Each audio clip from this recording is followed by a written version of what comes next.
सर्वेभ्यो नमः। देववाणी संस्कृतं यूट्यूब चलदृश्यं प्रति भवतां भवतीनां च हार्दं स्वागतम्। मित्रों, प्रौढ़ रचनानुवाद कौमुदी पुस्तक को पढ़ रहे हैं।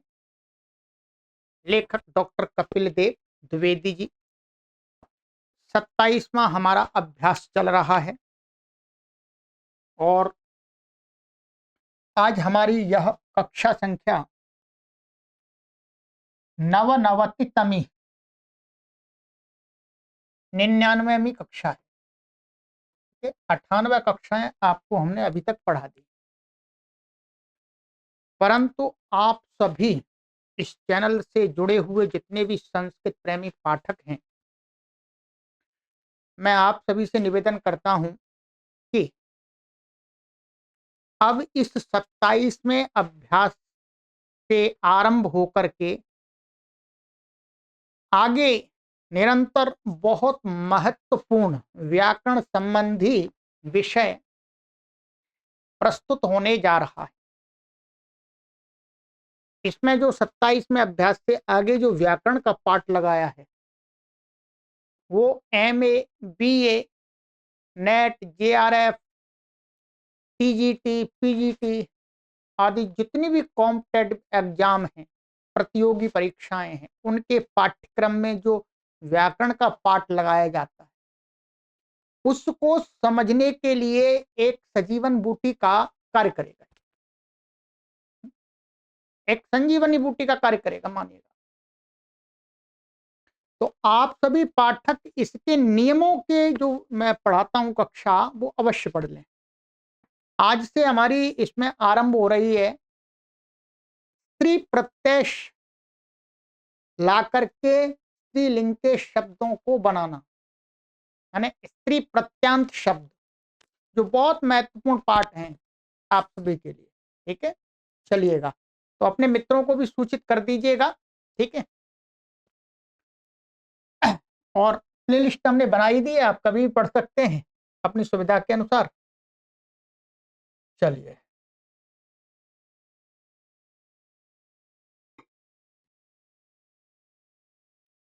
ये मैंने आपको पढ़ा दिया था शब्दकोश इसका, और जो शब्द रूप धातु रूप थे उनका भी अभ्यास करा दिया। बस अब नियम पढ़ना आरंभ करेंगे। ठीक है, नियम आइएगा। स्त्री प्रत्यय माने अब प्रकरण आरंभ हो रहा है। स्त्री प्रत्यय, स्त्री प्रत्यय कौन कौन से हैं और वो किस किस शब्द से लग करके स्त्री प्रत्यांत शब्द बन जाते हैं, इनका ज्ञान करा देंगे। ठीक है, ये सभी वही है महर्षि पाणिनि के व्याकरण के सूत्र। नियम 161 है, एक षष्ट्यधिक शततम। चलिएगा, यहां पर ये कहते हैं कि पुल्लिंग शब्दों को स्त्रीलिंग बनाने के लिए जो प्रत्यय लगते हैं उन्हें स्त्री प्रत्यय कहते हैं। जो शब्द पहले पुल्लिंग था उससे ही हमें किसी स्त्री लिंग शब्द को बनाना है, तो उससे क्या है, कुछ प्रत्यय लाना पड़ता है। तो जो प्रत्यय आता है वही क्या है, स्त्री प्रत्यय कहलाता है।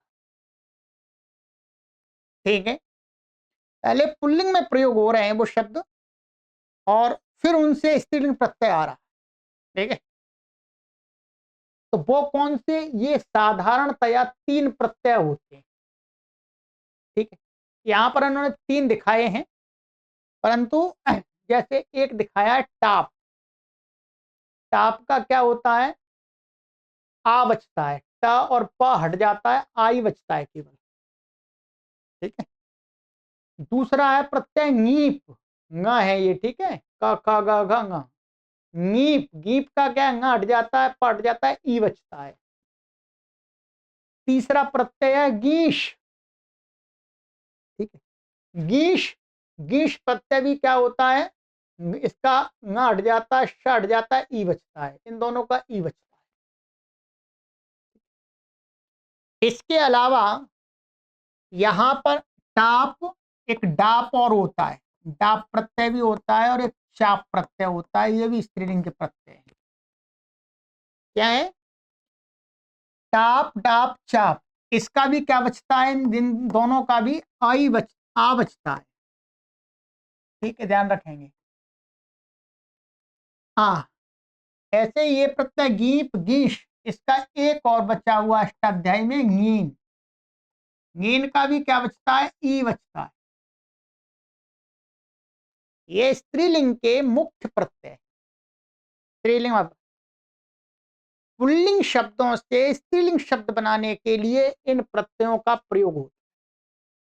तो मुख्य रूप से आप देखेंगे मूल रूप में दो वर्ण निकल के आ रहे हैं, एक तो आ और एक ई। इन तीनों में आ बचता है, इन तीनों में ई बचती है।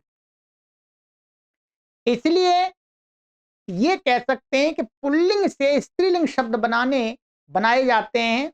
तो वो स्त्रीलिंग में बने हुए शब्द क्या होते हैं? दीर्घ आकारांत और दीर्घ ईकारांत। यदि पुल्लिंग शब्द से स्त्रीलिंग शब्द बनाए तो वो क्या होगा? या तो दीर्घ आकारांत होगा या होगा दीर्घ ईकारांत। ये बात आप स्पष्ट अपनी बुद्धि में स्थापित कर लें। ठीक है, इनके रूप रमावत या नदीवत चलेंगे। जो जिसमें टाप आएगा, डाप आएगा, चाप आएगा, उसके तो रमावत चलते हैं। जो रमा शब्द है, रमा शब्द भी क्या है? टाप प्रत्यय आता है उससे। क्या आता है? टाप प्रत्यय। तो रमा तब बना है, ये रम से रमा बना है। ऐसे ही ये और जो दीर्घ इकारांत होंगे, जैसे नद शब्द है, नद से ई माने स्त्रीलिंग का ई हुआ है। नद शब्द होता है, नद पुल्लिंग में प्रयोग होता है, और नदी उससे बन जाता है, स्त्रीलिंग में बन जाता है, तो वो ईक हुआ है। तो उसमें जितने भी शब्द बनेंगे ईकारांत उनके रूप चलेंगे नदीवत।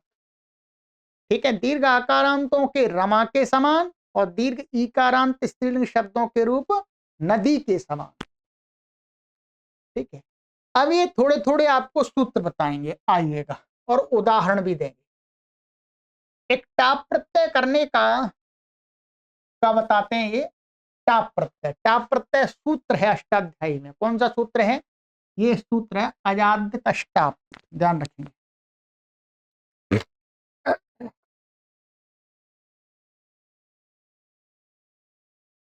ये अजाद्य तष्टाप ये क्या है? अष्टाध्यायी का सूत्र है। चौथे अध्याय के प्रथम पाद का ये चौथा सूत्र है। ठीक है, ये क्या है? अजाद्य तष्टाप। इसका अर्थ होता है कि आजादी, आजादी का अर्थ स्वर नहीं, अज, अज शब्द है ये। अज का अर्थ होता है बकरा। क्या है? अज का अर्थ होता है बकरा। तो अज आदि शब्द हैं, वहां पर क्या है? इस सूत्र में ही अज है, और भी अनेक शब्द पड़े हुए हैं। ठीक है, मैं आपको अभी बता देता हूं कौन कौन से शब्द पड़े हुए हैं। ठीक है, वहां पर देखो, मेरे पास तो सभी पुस्तकें हैं, आपको पुस्तक लेने की उतनी आवश्यकता नहीं है, लेना चाहे तो ले सकते हैं। बाकी मैं अपनी तरफ से जितना आपको हो सकता है उतना बताने का प्रयास करूंगा। ठीक है, यहाँ पर देखिएगा, ये पुस्तक है मेरे पास में, ये इसको काश्य का वृत्ति बोलते हैं। इसमें कौन कौन से शब्द हैं? यहाँ पर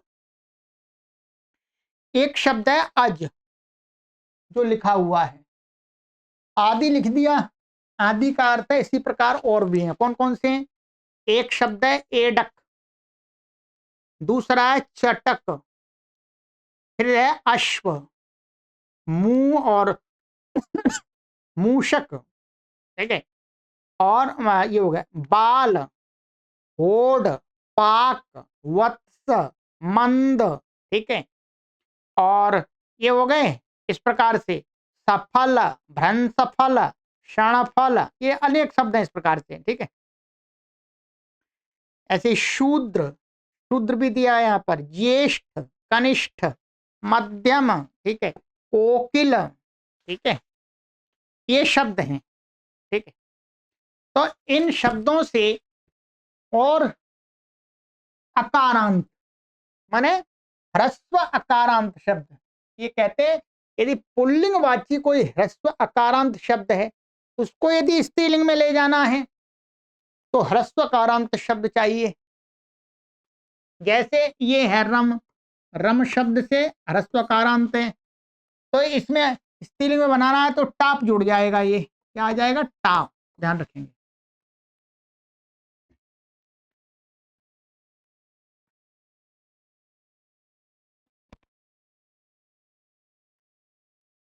तो ये टाप, तो अकारांत शब्दों के अंत में टाप, टाप का क्या ट हट जाता है, प हट जाता है, ये व्याकरण के सूत्रों से हटता है इत संज्ञा होकर के, ठीक है। तो आ बचता है, तो आ लग जाता है, और वो आ क्या होता है, उस आ अका सवर्ण दीर्घ से दीर्घ हो जाता है, पहले वाला अ और बाद वाला आ दोनों को दीर्घ हो जाएगा। जैसे उदाहरण बताते हैं, एक ये जैसे अज शब्द है, ये अज, अज से, अज का अर्थ होता है बकरा, यदि बकरी को कहना होगा, स्त्रीलिंग को कहना है, तो क्या हो जाएगा, इसमें टाप प्रत्यय ले आएंगे सूत्र से, क्या आ जाता है, टाप, ध्यान रखेंगे, ये टाप आ गया। पकीत संज्ञा हो जाती है, टकीत संज्ञा हो जाती है, व्याकरण का इत संज्ञा, फिर इसका लोप हो जाता है, आ बचता है। अब ये आ और ये मिलकर के क्या हो जाता है, अकाह सवर्ण दीर्घ से क्या हो जाएगा, दीर्घ होकर के क्या बन जाएगा जी, बोलो, अ जा, क्या बन गया, अ जा, ठीक है। तो ये हो गया अजा। ऐसे ही बाल से बाला, बालिका होता है, इसी प्रकार से अश्व से अश्वा, कोकिल से कोकिला, प्रथम से प्रथमा, द्वितीय से द्वितीया, ज्येष्ठ से ज्येष्ठा, कनिष्ठ से कनिष्ठा, तो कनिष्ठा पुत्री, ज्येष्ठा पुत्री इत्यादि कुछ हो सकता है जो भी। तो इस प्रकार के एक तो शब्द हमें मिलते हैं, स्त्रीलिंग माने एक तो टाप प्रत्यांत,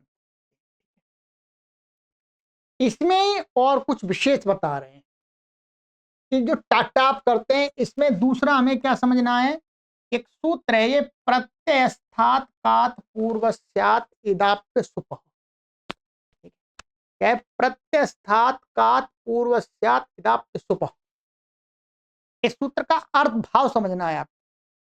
इसका अर्थ ये है कि यदि शब्द के अंत में अक होगा, यदि कोई पुल्लिंग शब्द है और उसके अंत में हम देखेंगे क्या अक है, अक भाग है, माने अक वर्ण अक है, तो क्या होगा, तो उससे टाप आएगा, परंतु जो अक है उसको इक हो जाएगा, क्या अक होगा, तो टाप होने पर उसमें टाप हो जाएगा, टाप होने पर वो क्या हो, अका हो जाएगा, अका हो जाएगा, अका होने पर उसको क्या करना है, इका कर देना है? या ऐसे कह सकते हैं, अक को इक करने के बाद में टाप का आ मिल जाएगा तो इका हो जाएगा है? तो ये कैसे कारक शब्द है, कारक का अर्थ है करने वाला कोई पुरुष, ठीक है।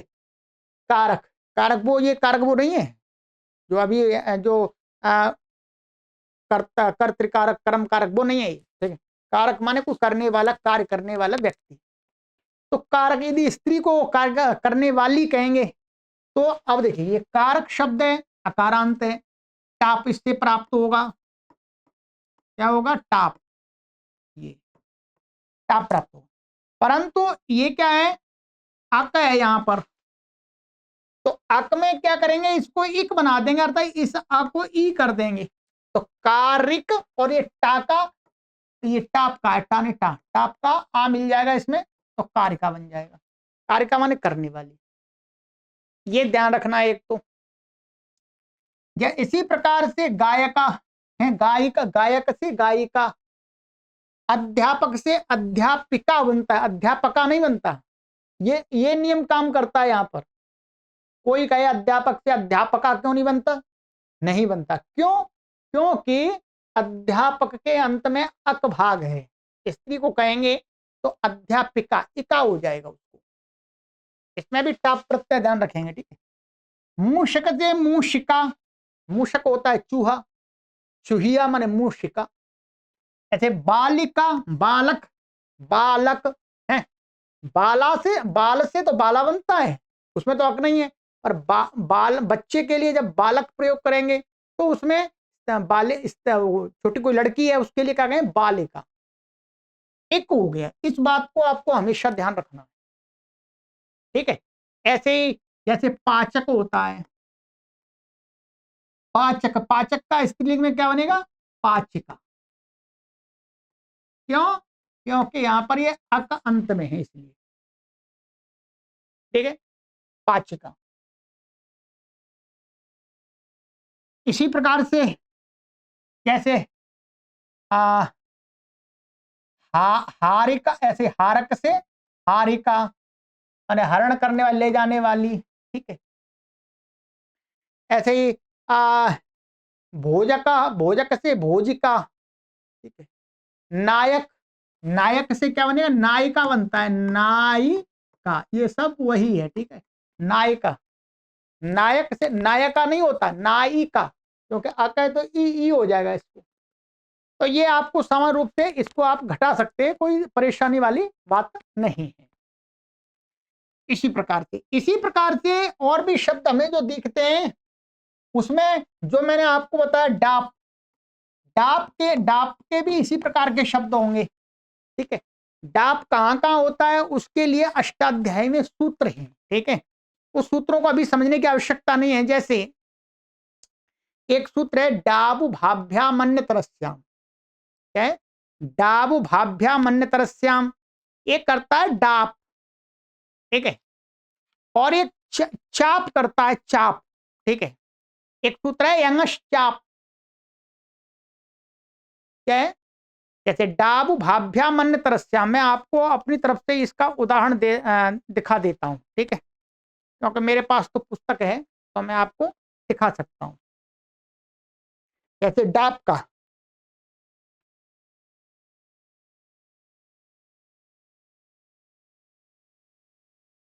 ये सारी चीजें पुस्तकों के अंदर हैं, ठीक है। जैसे यहां दिया इन्होंने ये बहुराजा, एक उदाहरण दिया है, डाब का उदाहरण दिया है इन्होंने, बहु राजा, ये बहुराजा, बहुराजा नगरी, ये नगरी को कह रहा, बहुत राजाओं वाली नगरी। तो यहां पर टाप नहीं हुआ डाप, परंतु है तो आई, इसमें भी आ ही है, ठीक। तो इसी प्रकार से और भी बनते हैं, ठीक है। और जो यंगश चाप, ठीक है, यंगश चाप वाला भी सूत्र आपको बता देता हूं। ये यंगश चाप का उदाहरण है, जैसे बहुत कम प्रयोग होता है, चाप का अधिक प्रयोग होता है, ध्यान रखेंगे। जैसे आम्बष्ठ्या, सूत्र क्या है, यंगश चाप से चाप होता है, जब ये है आम बश, यहां पर जो ये आ है ये क्या है, चाप का है, चाप का, ठीक है। इसके दो चार उदाहरण मिलते हैं गिने चुने, ऐसे डाप के भी दो चार ही मिलते हैं। अधिक जो दीर्घ आकारांत स्त्रीलिंग शब्द होते हैं वो टाप के होते हैं, इसलिए इन्होंने टाप रखा, ठीक है। चलिएगा, ये हो गया। अब और नियम आगे है, ठीक है, आइएगा। नियम 162, ख, ङीप, ङीप, इसमें भी क्या है, गीन, गीश, यानी सबसे अधिक उदाहरण दीर्घ ईकारांत स्त्रीलिंग के मिलते हैं, बोलते हैं गीश प्रत्यय के। उसके बाद थोड़े कम मिलते हैं गीश के, और गीन के तो गिने चुने मिलते हैं, इसलिए दिखाया नहीं इन्होंने, ठीक है। नंबर एक गीप प्रत्यय होता है, कौन सा सूत्र है, उगितश्च, क्या है, उगितश्च, ये अष्टाध्यायी का सूत्र है, ये 4 1 6, चौथे अध्याय के प्रथम पाद का छठवां ये सूत्र है, ठीक।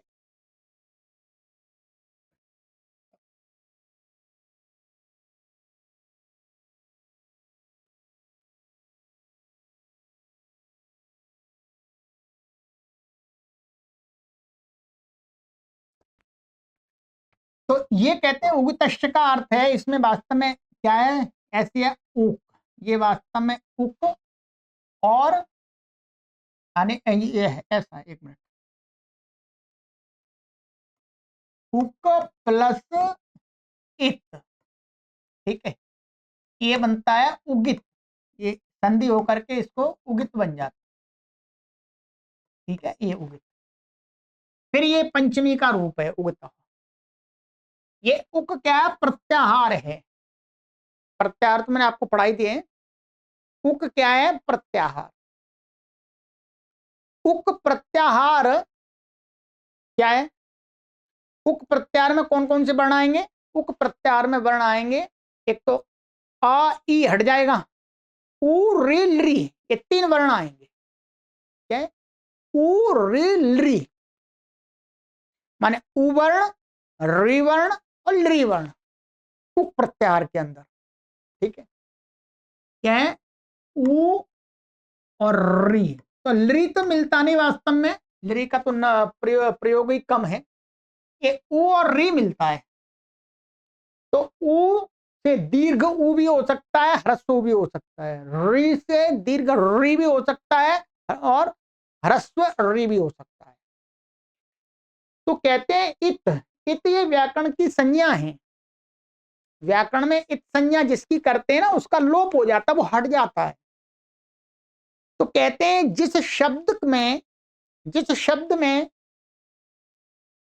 उ वर्ण या री वर्ण का की इत संज्ञा होकर के हटाया गया है, ऐसे शब्दों से यदि स्त्रीलिंग को कहना हो तो उसमें क्या होता है? गीप होता है, गीप प्रत्यय होता है। गीप का क्या बचता है? ई बचता है, बस पा और गा हट जाता है।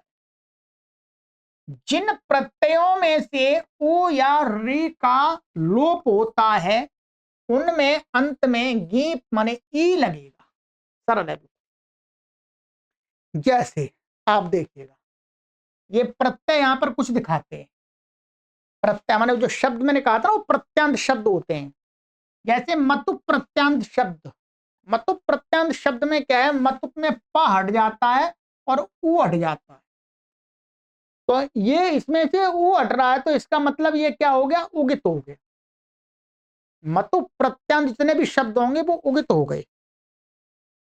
क्षत्रि प्रत्यय आप सभी जानते हैं, क्षत्रि में री की संज्ञा होती है, श की संज्ञा होती है, तो ये रीत वाला हो गया, रे उगित हो गया। तबत्तु में क्या होता है? क की संज्ञा हो जाती है, उ की संज्ञा हो जाती है, तो ये भी उगित हो गया। ईयतुन प्रत्यय में क्या होता है? न की संज्ञा होती है, उ की संज्ञा होती है, हट जाते हैं। इत संज्ञा किससे होती है? आप सोच रहे होंगे इत संज्ञा होती है। इत संज्ञा होती है वास्तव में इसमें उपदेश अजनुनासिक इत। अब इसको पढ़ेंगे तभी समझ आएगा। महर्षि पाणिनि ने अष्टाध्यायी में समझाया है कि महर्षि पाणिनि के उपदेश मान अष्टाध्यायी हो गया, धातु पाठ उणादि कोश हो गया, उनमें जिसको उपदेश अनुनासिक उपदेश अनुनासिक, जो अच अनुनासिक पढ़ दिया उसकी संज्ञा होती है, तो ये वास्तव में अनुनासिक पढ़े हुए हैं वहां पर, इसलिए इनकी संज्ञा है। तो इन प्रत्यय वाले शब्द जब हम स्त्रीलिंग में ले जाएंगे तो उनसे क्या जोड़ना है? ई जोड़ना है। आइए, जैसे मतुप प्रत्यांत हमने शब्द बनाया श्रीमत, श्री शब्द से मतुप ले आए हैं, जिससे श्रीमान बनता है। अब हमें वही शब्द स्त्रीलिंग में ले जाना है, तो ये शब्द कैसा है? वास्तव में उगित हो गया, क्योंकि मतुप प्रत्यांत मतुप प्रत्यय उगित है। तो अब स्त्रीलिंग में क्या करना है? इसमें ई जोड़ना है, ये गीप का ई जोड़ना, तो क्या बन जाएगा? श्रीमती, दीर्घ ई बनेगा। आजकल अनेक लोग ह्रस्व लिखने लगे हैं, वो गलत है, दीर्घ ई बनेगा, श्रीमती। ऐसे बुद्धिमत, बुद्धिमत बुद्धि वाला, और स्त्रीलिंग में बुद्धि वाली कहेंगे तो ई जुड़ जाए, बुद्धिमती। विद्यावती, अब इसके नदी के समान रूप चलेंगे, ध्यान रखेंगे। विद्यावत, ऐसे ही ये इसमें क्या होता है? ये जो व दिख रहा है, ये वो भगवती, इसमें क्या है? मतुप का है, ये मां, मां को क्या हो जाता है? व्याकरण के सूत्र से मां को व हो जाता है, इन्हीं विशेष जगह पर। जैसे यहां नहीं हुआ, यहां नहीं होगा, यहां पर भी नहीं होगा, परंतु यहां हो जाएगा, यहां पर हो जाएगा। इसके लिए सूत्र है, वो सूत्र पढ़ने की आवश्यकता नहीं है अभी आपको, ठीक है। तो ये भी क्या मतु प्रत्यांति शब्द है, विद्यावत, भगवत, ठीक है। तो स्त्री में भगवती ऐसा बन गया। क्षत्रिय प्रत्यांत शब्द देखते हैं, तो ये पठत, पठ धातु से क्षत्रिय प्रत्यांत शब्द बनता है पठत।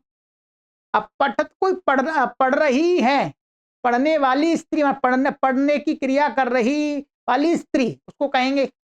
तो क्या हो जाता है यहाँ पर क्षत्रिय। पठत शब्द क्या है, उगित है, तो इसमें क्या है, ये आएगा नीप का ही। परंतु इसके साथ ही अन्य व्याकरण के सूत्र से इसमें ता से पहले स्त्रीलिंग में, ता से पहले स्त्रीलिंग में न जोड़ देते हैं इसको। ये वास्तव में क्या है, नुम का न होता है, नुम होता है, ठीक है, ये नुम होता है। अब तो इतना ही समझना पड़ेगा, बाकी मैं सूत्र आपको बताऊं समझ में तो नहीं आएगा, यदि आपने व्याकरण नहीं पढ़ा है तो नहीं समझ आएगा। इसमें क्या है, आक्षीर नद्योर नुम, ये सूत्र है। और शप्स्यनोर नित्यम, इन सूत्रों से इसमें नुम होता है। तो ये जो न दिख रहा है ये नुम का न है, ठीक है। पर ये सूत्र तो इसमें गीप कर रहा है, पठंती पढ़ती हुई स्त्री, लिखंती लिखती हुई स्त्री, हसंती हंसती हुई स्त्री, गच्छन्ति जाती हुई स्त्री, कुर्वंती करती हुई स्त्री, कुछ कार्य करते हुए। तो ईकार हो गया ये सब जगह, ठीक है।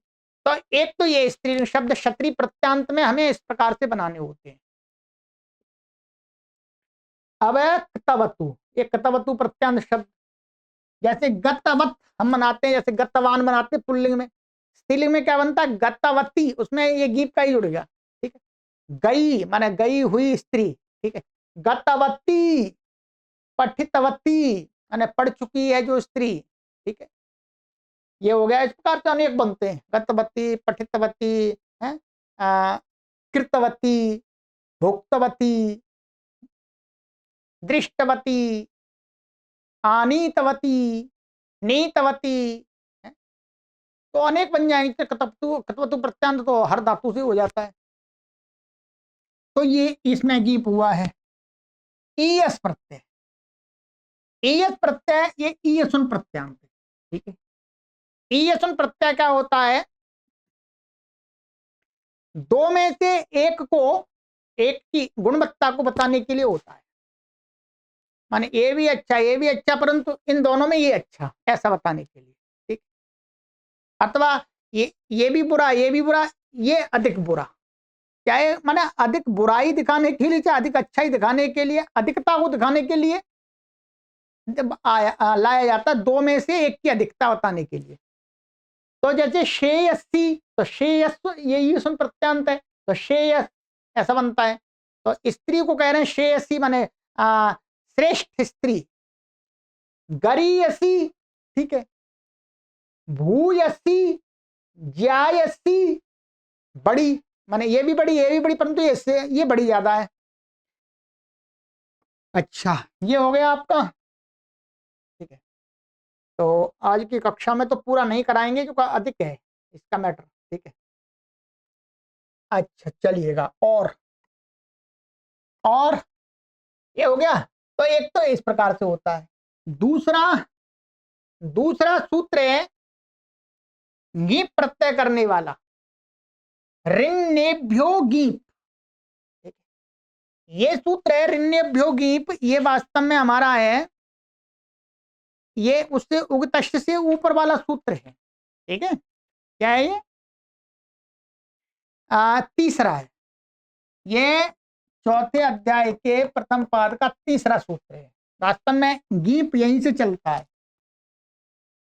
ऋण्येभ्यो गीप कहता है कि जिस शब्द के अंत में री हो, री, री का अर्थ है ये, ठीक है। रिट और न, ठीक है, री वर्ण हो और न अथवा न हलंत न हो, ऐसे शब्द से स्त्रीलिंग शब्द बनाने के लिए क्या किया जाता है, नीप आता है, गीप का ई लगेगा, ठीक है। जैसे कर्तृ शब्द है, ये ऋकारांत है, वास्तव में ऋकारांत से रेवण माने ह्रस्व मिलता है हर जगह, ठीक। अभी इसको कर्तृ, कर्तृ यानी करने वाला, ये त्रिच प्रत्यांत है। अब हमें करने वाली बनाना है, तो ये ऋकारांत है, तो इसमें क्या कर लेंगे, ये ई जोड़ देंगे। यहां पर क्या होगा, ई लगाएंगे, गीप लाएंगे, ये मानिएगा ये कर्तृ शब्द है,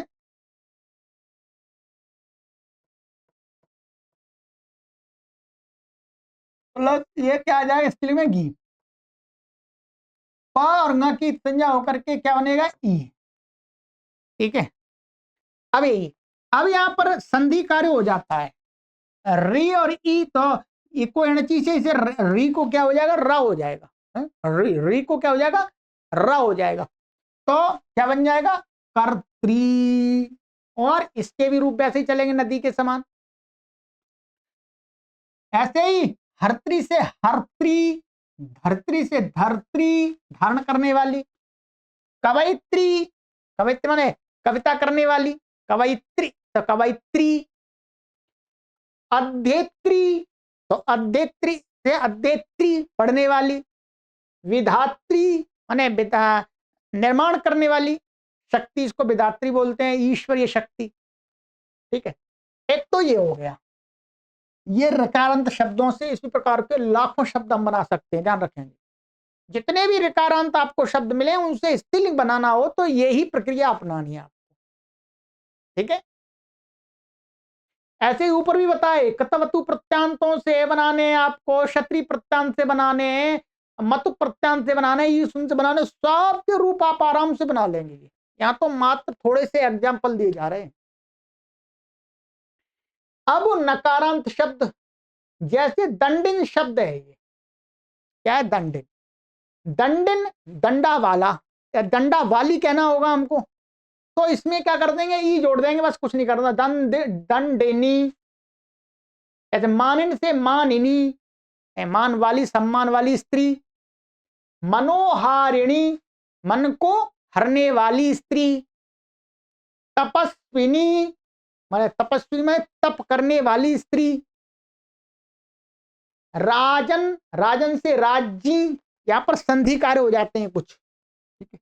शब्द वास्तव में क्या है, ये राजन, राजन, अब राजन, राजन है, राजन तो राजा को कहता है, उसको यदि स्त्री को कहना होगा उसकी पत्नी को, तो इसमें क्या हो जाएगा, गीप हो जाएगा।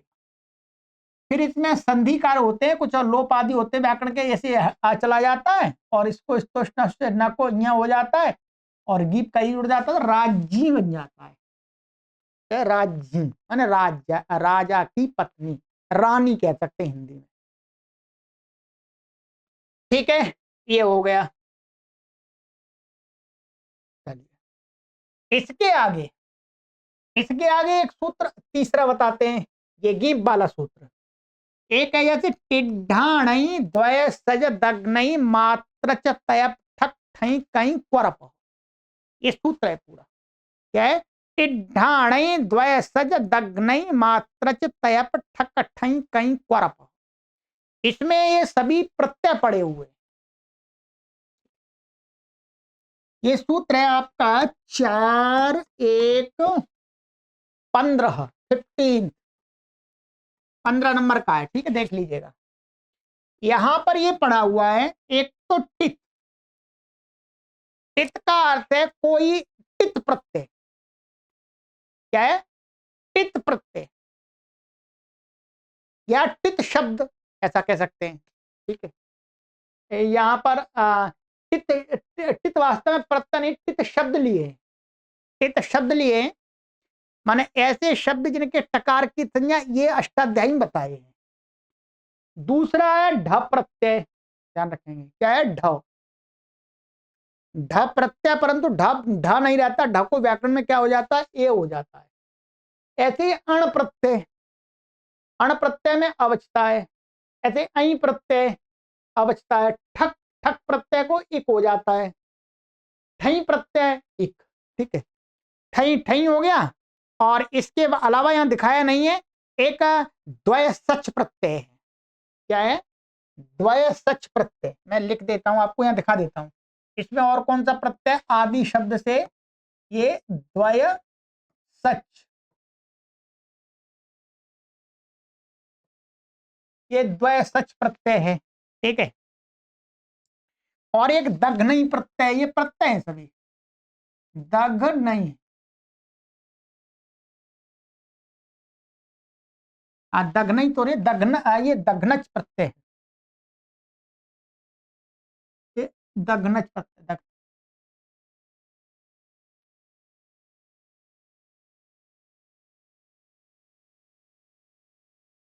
ये दघनच प्रत्यय है, ठीक है। दघनई ना दघनच है, दघनच प्रत्यय है। और आपका उसका मात्रच प्रत्यय है एक, ये तो हो गए। इसी प्रकार से मात्रच, एक मात्रच प्रत्यय है, मात्रच हो गया। और एक तयप प्रत्यय है जो दिखाया नहीं इसमें, ठीक है, एक तयप प्रत्यय है ये प्रत्यय तयप। और एक परप प्रत्यय है, क्या है? परप, परप, ठीक है। एक यहां पर कई प्रत्यय भी है, क्या है? कई प्रत्यय। और परप हो गया, कई हो गया, बाकी इन्होंने दिखा दिए हैं, ठीक है, बाकी इन्होंने दिखा दिए। परंतु मुख्य रूप से जो दिखाया इनका ये अधिक प्रयोग होता है। तो ये इस प्रकार के शब्द और इत्यादि प्रत्यय होने पर इनसे भी स्त्रीलिंग शब्द बनाना है तो उनसे भी क्या होता है? गीत होता है। जैसे, जैसे टित, टित क्या है? ये टित शब्द है, नदट शब्द है, क्या है? नदट, ये नदट, ये ऐसा शब्द है। इसके टकी संज्ञा हो जाती है, क्या हो जाती है? टकी संज्ञा, तो नद बचता है। तो ये टित अब स्त्रीलिंग में बनाना तो इसको ये क्या हो जाएगा? ई हो जाएगा। यहां पर ध्यान रखेंगे, जब यहां पर ये यदि ह्रस्वाकार या दीर्घ आकार है तो जब यहां पर गीत लाते हैं तो यहां पर संधि नहीं होगी, संधि नहीं होगी यहां पर, तो इस आकार का लोप होगा। क्या होगा? लोप, ध्यान रखेंगे। नहीं तो आप कहीं आध गुणा लगा दें, नहीं यहां नहीं लगेगा, वहां आकार सवर्ण दीर्घ लग जाता है, यहां नहीं लगेगा। यहां तो इस आकार का लोप होगा, ई मिल जाएगा तो नदी बन जाएगा और नदी के समान रूप चलेंगे। इसी प्रकार से टित, टित से यहां शब्द भी लिए, प्रत्यय भी लिए, दोनों लिए, ठीक है। ये क्या है? शब्द लिया है ना, पुरातन और सनातन। ये पुरातन शब्द है, पुरातन। यहां पर वास्तव में ये पुरातन क्या है? ये ट्यू प्रत्यांत है, ट्यू, अष्टाध्याय में ट्यू प्रत्यय आया है एक, तो उससे बनता है ये पुरातन। अच्छा, पुरातन, तो पुरातन स्त्रीलिंग में ले जाना होगा तो यहां पर क्या लाएंगे? गीप का ई, और इस आकार का लोप कर देंगे तो पुरातनी। ऐसी सनातनी, सनातन हमेशा से रहने वाली संस्कृति आदि। ऐसे ही ये है हमारा दैविक, ठीक है, ये आगे आ रहा दैविक है, ये ठक ठई आदि प्रत्यांत, ठीक है, दैविक शब्द है, दैविक। ये इसको ये प्रत्यांत भी मान सकते हैं, ठक मान सकते हैं, ठई मान सकते हैं, कुछ भी मान सकते हैं, उसमें दोनों का एक जैसे ही बनेगा, ठीक है। तो ऐसे भौतिक, भौतिक से भौतिकी, ये भी ठक ठई प्रत्यांत में से है, ठीक है। भौतिक भूतों से बनी हुई कुछ, ऐसे आध्यात्मिकी, आध्यात्मिक, अब ठक या ठई होता है तो आध्यात्मिकी, ये हो गया, ठीक है। तो आज इतना ही करेंगे, अब अगली कक्षा में करेंगे, थोड़ा सा पार्ट अधिक हो जाएगा, ठीक है। तो इतना ही रखते हैं, यहाँ तक ये सूत्र कर दिया, आगे भी सूत्र है और ये अगली कक्षा में ही कर पाएंगे, ठीक है, अधिक है। तो ध्यान रखें, ये बहुत महत्वपूर्ण आपके लिए नियम है स्त्रीलिंग शब्द बनाने के लिए, आप इससे कंफ्यूज नहीं होंगे, ये आपको बहुत सहायता करेंगे, ठीक है। चलिएगा आगे की कक्षा में मिलते हैं। सर्वेभ्यो नमः। अपने मित्रों को भी ये कक्षा शेयर करें अवश्य, ठीक है।